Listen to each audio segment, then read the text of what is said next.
More sexual assault allegations are coming out in the Marvin Gethers case. In this edition of Quintin's Close-Ups, I sit down with both attorneys Mark Peper and David Aylor one-on-one. And be sure to download the free Quintin's Close-Ups app in your Apple or Google Play stores. And listen to this interview later on iHeartRadio. Gentlemen, good morning. Good morning. How are you? Good. Well, New Year. Likewise, you too.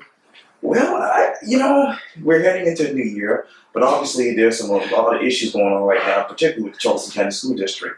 I want to take it back to January 2nd.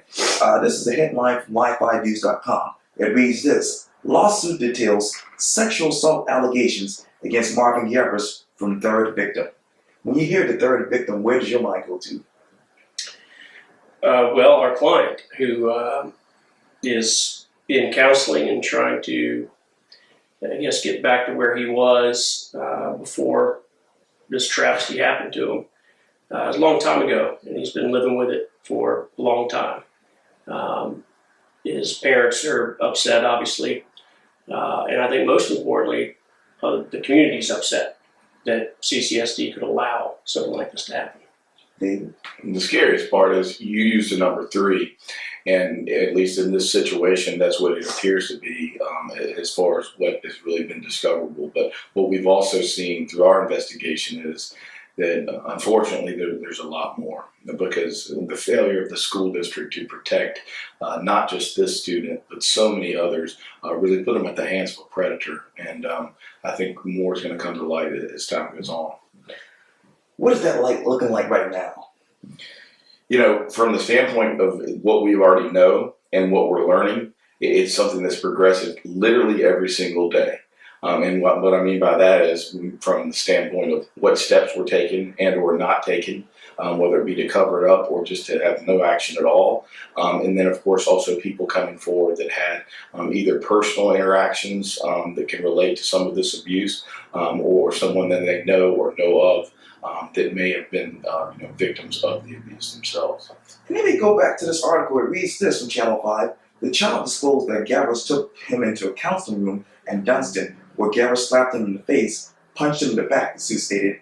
The child also told the forensic investigators, that Gethers sexually abused him in the room, and that if he disclosed the abuse, that Gethers would hurt him, and no other teachers would believe him, according to the suit.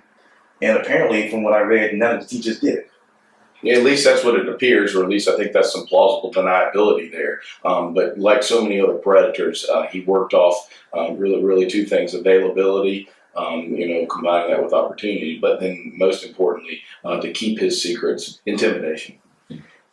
You talk about availability. What did he have at that time? He had a gentleman's club. That was something that we've all seen at similar types of schools and church groups and things like that, where you're working with young men. Obviously, there's versions of it with young ladies, teaching some basic manners and sort of life skills. And it appears to us that it was that club, amongst other exposure to the students, that really gave him the one-on-one time that put him in the position to be able to abuse these children. Peper?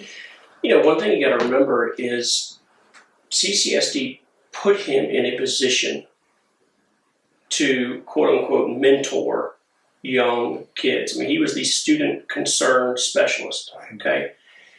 That is a very dangerous cocktail when you have a known, or at least you knew he liked child porn. He had 12,000 images on his computer. You allow him to go back to school to work as a student concern specialist. You give him a new laptop, and you give him an office with 2 doors that he can lock at any time, one-on-one with a student or with multiple students in this young gentleman's club. That type of cocktail is a recipe for disaster. Let me go back to the article. It says this, and you basically said this at the press conference: the results of our investigation are atrocious and outstanding. The only statement to date ever issued by the school district regarding this matter has been an apology by now Superintendent Ms. Postaway, and it didn't give the public any information. What else do you believe the Charleston County School District knows that they haven't been able to tell the public just yet? It could be one of 2 things. One is that they want to make sure that they release information on a very calculated time frame. In other words, they're not going to just release everything and be transparent like we would like our government to be. The second thing is that it's possible that they would just prefer to remain ignorant and continue to blame the former administration. I mean, everything we see is, well, nobody in place now was in place at the time. Well, okay, but you're the Charleston County School District. Go figure it out. We shouldn't have to file a lawsuit to be able to tell the public what actually happened. Isn't that their job? Don't they work for us?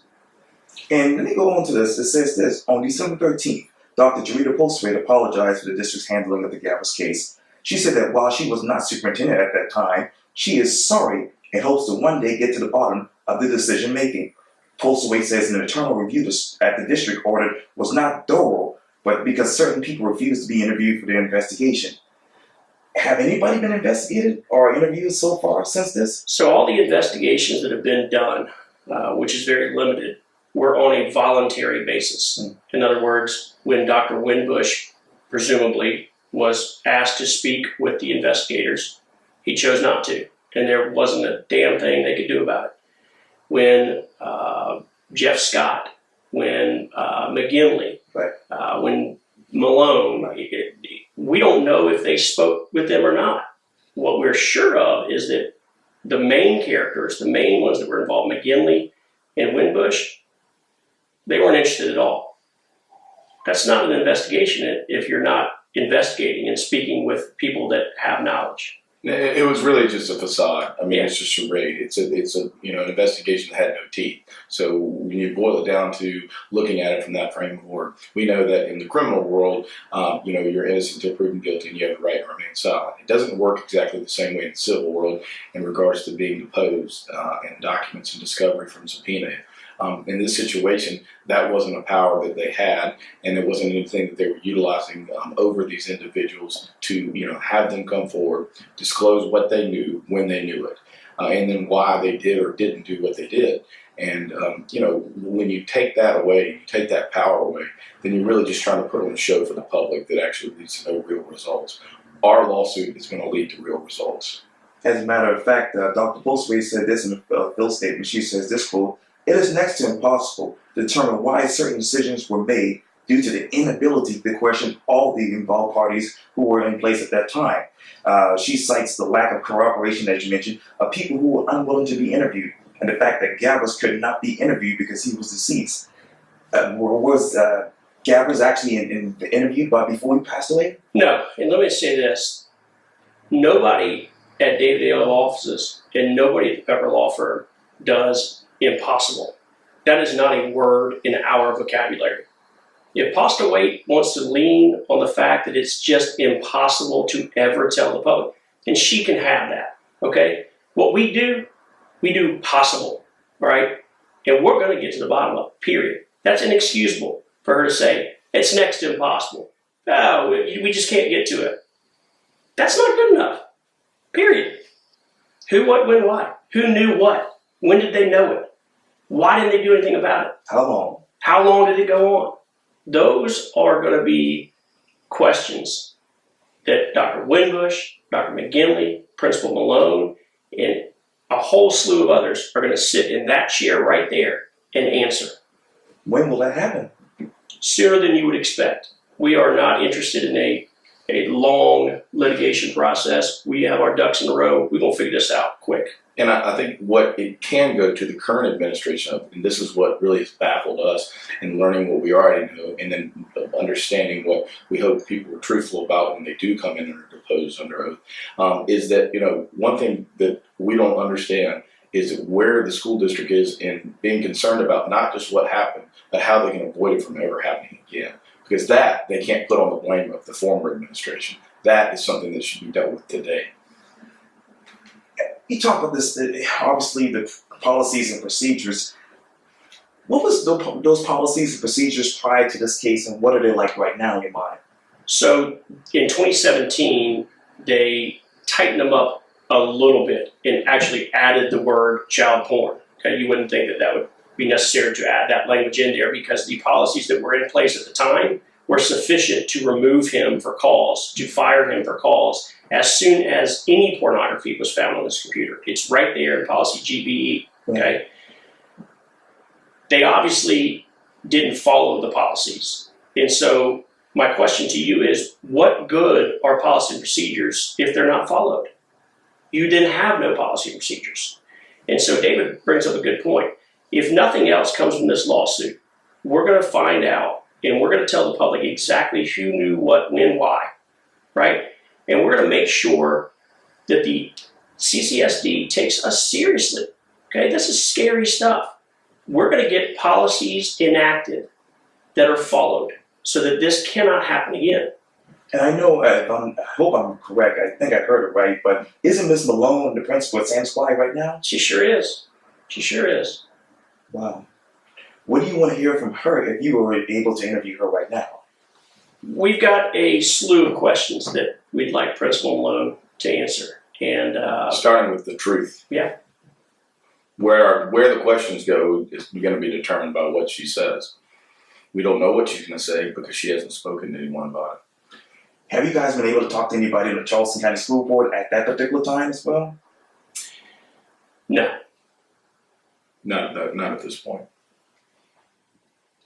Okay. Their position, to be blunt, is that they had absolutely no knowledge of anything, including the computer, which, you know, every rock we turn over, it's quite possible that somehow it never made it back to the school board. We're going to find out. We don't know where it stops, and that's what the investigation will determine. You know, when I say where it stops, for the public to understand, I mean how far, how high did it get? Perhaps it didn't get to the school board. If that's the case, then someone is going to explain under oath why it didn't. And let me get back to the computer. In Channel 5 references in their article, it says this. In references to the City of North Charleston Police Department, it says if Officer Charles Benton didn't properly investigate whether Gethers had downloaded and watched child porn on his CCSD-issued laptop while working as a student concern specialist at Dunson Elementary School, and then failed to follow up with the Sheriff's Office after he closed the administrative portion of the investigation in 2014. What was that administration portion? Well, I think the lawsuit speaks for itself. It maps out exactly what Detective Benton did, and more specifically, what he didn't do. He didn't interview anybody. He essentially took a laptop, took a statement from the IT director, took a statement from the IT administrator that seized the computer, and took a statement from Principal Malone, and then handed the computer off, and then closed his file. Did Marvin Gethers, in addition to the CCS issued laptop, did he have another laptop as well? When he was placed on administrative leave for 5 days, a week, and then knowing that child porn was on the computer and knowing that North Charleston Police Department had opened an investigation and allowed to go back to school, he was given another CCSD issued laptop. When he was finally arrested 2 years later, he not only had a desktop computer, CCSD, issued to him in his office, but they found another laptop that had been issued to him that he'd stored away in the library. Somebody's going to have to explain that to me. And when he was put on administrative leave for 5 days, did they went back and interviewed him or anybody else in the school district? Not to our knowledge. If they did, we haven't seen anything from it. Okay. I know this might be a silly question, and I'll have to ask it again, but what more questions do you guys have right now? Well, again, I think the public deserves answers, okay? They deserve accountability. The list of questions we have is too long to even start on today. But to David's point, if everybody will just sit in a chair and tell the truth, we can find out what happened rather quickly. The problem is that we're going to have to jump through some hoops and over some hurdles. And so we'll book 6 months from now, we'll book another one of these, and hopefully we all have answers to this plethora of questions. Has anybody been able to talk to the Charleston County School District Public Relations Department and ask them what did they know? they're going to be limited in anything that they can state at this point to legal counsel. Okay. Well, David Aylor and Mark Pepper, thank you so much for your time. I really, really appreciate this. Always good to see you, Quintin. Good to see you too. Thank you.